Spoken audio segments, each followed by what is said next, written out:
Hello guys, मैं पंसिला और आप लोग देख रहे हैं माय अंडरस्टूड स्टूडेंट्स ब्लॉग।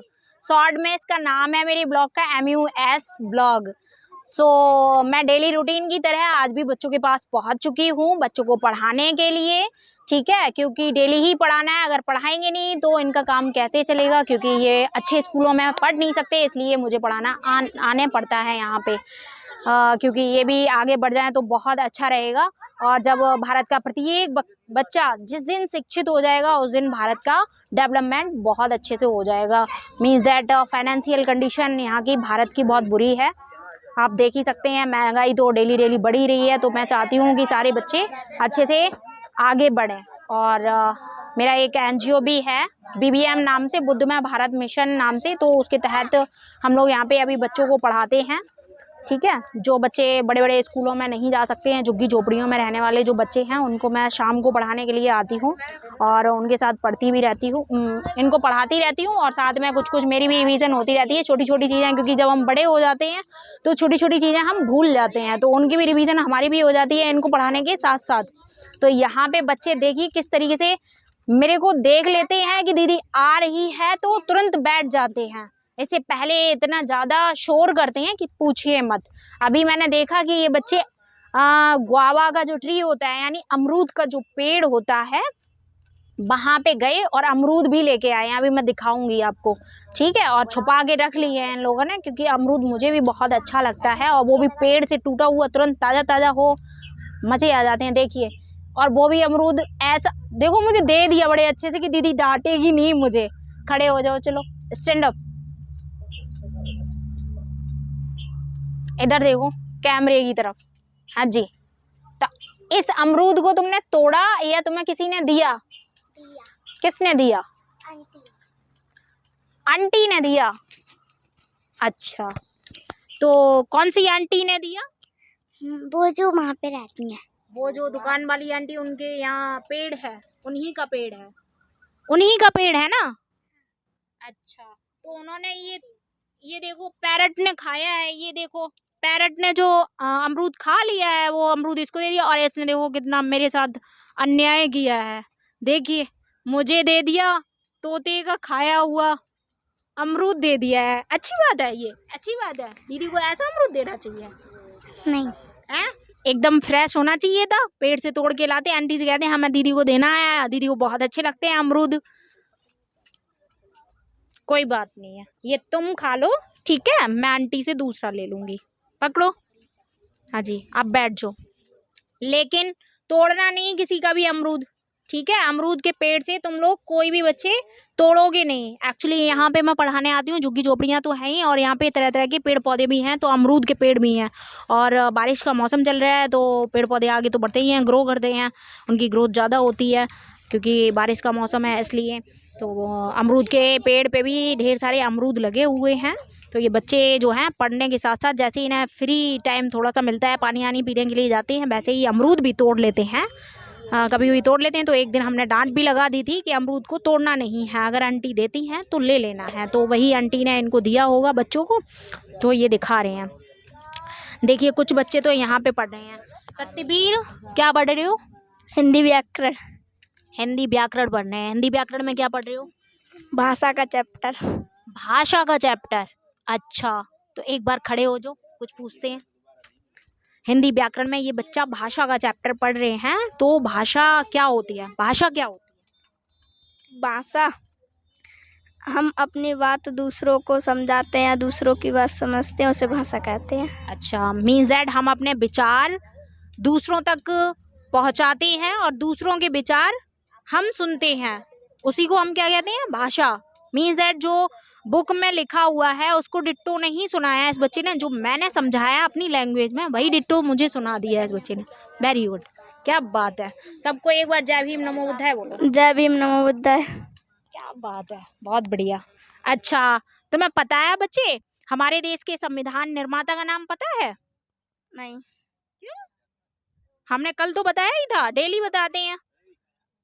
बाबा साहब डॉक्टर भीमराव अंबेडकर। देखो अब याद आ गया, बाबा साहब डॉक्टर भीमराव अम्बेडकर। देखिए कहने का मतलब ये है कि इस बच्चे ने स्टार्टिंग में मना कर दिया कि हमको संविधान निर्माता का नाम नहीं पता है, क्योंकि यहाँ पे झुग्गी झोपड़ियों में एक तो इनकी परवरिश उस माहौल में हो रही है जहाँ पे बाबा साहब के बारे में कुछ भी नहीं बताया जाता है।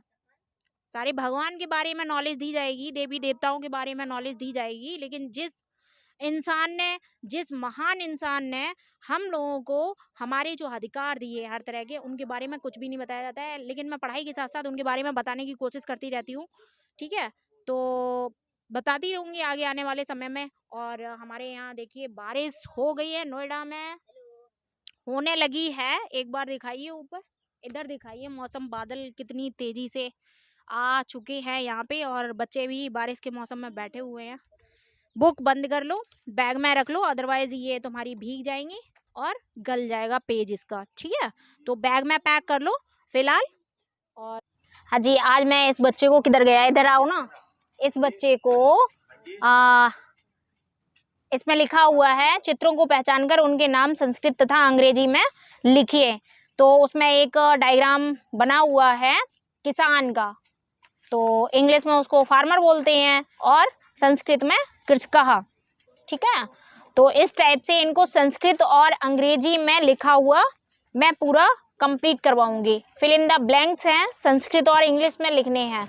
इसमें एक बार्बर मतलब बाल काटने वाले नाई की एक फोटो पिक बनी हुई है, एक माली जो पेड़ पौधे लगाते हैं उनकी पिक बनी हुई है, और एक मोची की जो जूते वगैरह सिलते हैं उनकी पिक बनी हुई है, एक टेलर हैं वो अपने कपड़े सिल रहे हैं उनकी पिक बनी हुई है, और एक दूधिया जो दूध लेकर के जाते हैं उनको, दूधिया वगैरह को, ये जितनी भी पिक्स बनी हुई हैं इनको इंग्लिश में क्या बोलते हैं और संस्कृत में क्या बोलते हैं, तो इस बच्चे को मैं बताऊँगी अभी।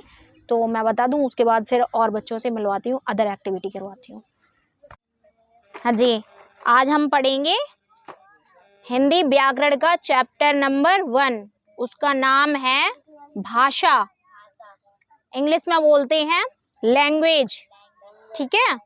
अलग अलग क्षेत्रों की अलग अलग लैंग्वेज होती हैं, अलग अलग कंट्रीज की अलग अलग लैंग्वेज होती हैं, यानी भाषाएं अलग अलग होती हैं, तो उसको पढ़ेंगे, ठीक है बेटा। बच्चों, पुस्तकालय में आपने देखा होगा कि वहाँ सब शांत होकर पुस्तक पढ़ते हैं, क्योंकि वहाँ बोलना मना होता है। पुस्तकालय जानते हो? Library, very good. वहाँ पे क्या होता है, ढेर सारी बुक्स होती हैं, ठीक है, उस समय, और वहाँ पे बोलना मना होता है। अपनी जिसको भी पढ़ना है चुपचाप जाओ, अपनी बुक्स जो भी पढ़नी है उठाओ, चेयर पे बैठो, टेबल पे बुक रखो और अपना पढ़ना स्टार्ट, ठीक है। शोर शराबा नहीं करना होता है वहाँ पे। उस समय हम संकेत से अपनी बात एक दूसरे को समझाते हैं। संकेत मतलब इशारा करते हैं, परंतु संकेत स्पष्ट अर्थ नहीं प्रकट करते हैं, ठीक है। संकेत हम करते हैं, लेकिन सामने वाले कुछ लोग ऐसे होते हैं कि उन संकेतों को, इशारों को समझ नहीं पाते हैं, ठीक है। वो लोग क्या होते हैं, उनके सामने बोलो तभी उनके अर्थ स्पष्ट हो पाएंगे। ऐसे कुछ संकेत हैं, ठीक है। ऐसे और भी कौन कौन से संकेत हैं ऐसे, देखो, एक तो ऐसे हम चुप कराते हैं, ये भी एक संकेत है ना। किसी से हम ऐसे नहीं बोलेंगे कि तुम चुप हो जाओ, हमें बोलना नहीं है, हमें इशारा करना है उसकी तरफ, तो कैसे करेंगे, कीप साइलेंट। ये भी कीप साइलेंट भी नहीं बोलना है, हमें इशारा करना है। तो तुम समझ जाओ दीदी चुप होने के लिए बोल रही है, ठीक है, समझ गए? हाँ जी, और है इशारे में ही समझ जाओ, मतलब कुछ ऐसे संकेत होते हैं जिससे समझा जा सकता है कि सामने वाला इंसान क्या कह रहा है, वो भी एक सांकेतिक भाषा हो गई, ठीक है। हाँ जी, ऐसे और भी संकेत हैं जिनका प्रयोग हम केवल आमने सामने रहकर ही कर सकते हैं। मतलब कुछ संकेत ऐसे होते हैं कि हम एक दूसरे के सामने, आमने सामने रह के ही कर सकते हैं। ऐसा नहीं है कि हम फोन पे बात कर रहे हैं और इधर चुप होने के लिए बोल रहे हैं, तो उसे बोलेंगे तभी उसे पता लगेगा कि वो चुप रहने के लिए बोल रहे हैं, उससे हम ऐसे तो नहीं करेंगे, तो वो क्या समझेगा। या तो फिर वीडियो कॉलिंग हो रही हो तभी हम उससे ऐसे करेंगे, तभी वो समझ सकते हैं कि वो चुप होने के लिए बोल रहे हैं, ठीक है। यदि हमें दूर बैठे किसी व्यक्ति से कुछ कहना हो तो हम संकेत से नहीं कह सकते। दूर बैठे व्यक्ति से बात करने के लिए हमें किसी अन्य साधन की आवश्यकता पड़ती है, और वह अन्य साधन भाषा कहलाता है, ठीक है।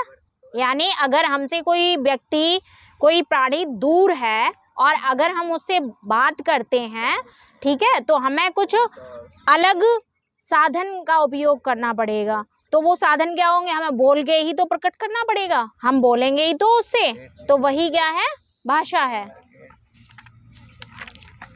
भाषा के द्वारा हम अपनी बात दूसरों तक पहुंचाते हैं और दूसरों की बात को समझते हैं। ठीक है, भाषा की डेफिनेशन क्या हो गई, भाषा के द्वारा हम अपनी बात को दूसरों तक पहुंचाते हैं और दूसरों की बात को हम खुद समझते हैं। जैसे मैं तुम्हें पढ़ा रही हूँ तो मैं बोल ही तो रही हूँ, मैं पढ़ाई तो रही हूँ, है ना। तो ये भी क्या है, भाषा का एक पार्ट ही है, तभी तो तुम्हें समझ में आ रहा है ना बेटा। भाषा के रूप, भाषा के 3 रूप होते हैं, मौखिक भाषा, लिखित भाषा और सांकेतिक भाषा। ठीक है, मौखिक भाषा क्या होती है, बोलना, अर्थात मौखिक रूप भाषा का पहला रूप है, इसमें बोलकर अपनी बात कही जाती है। ठीक है, और लिखित भाषा में लिख करके हम प्रकट करते हैं कोई भी बात, और सांकेतिक यानी संकेतों के द्वारा, यानी इशारों के द्वारा। ठीक है, आगे की चीजें हम आगे पढ़ेंगे। आगे क्या है, भारतीय और अन्य भाषाएं, मतलब इंडियन लैंग्वेज और अन्य अदर लैंग्वेज के बारे में हम कल पढ़ेंगे। मेरे पास एक स्मॉल स्टूडेंट है जिसकी एज अभी ओनली 4 ईयर है।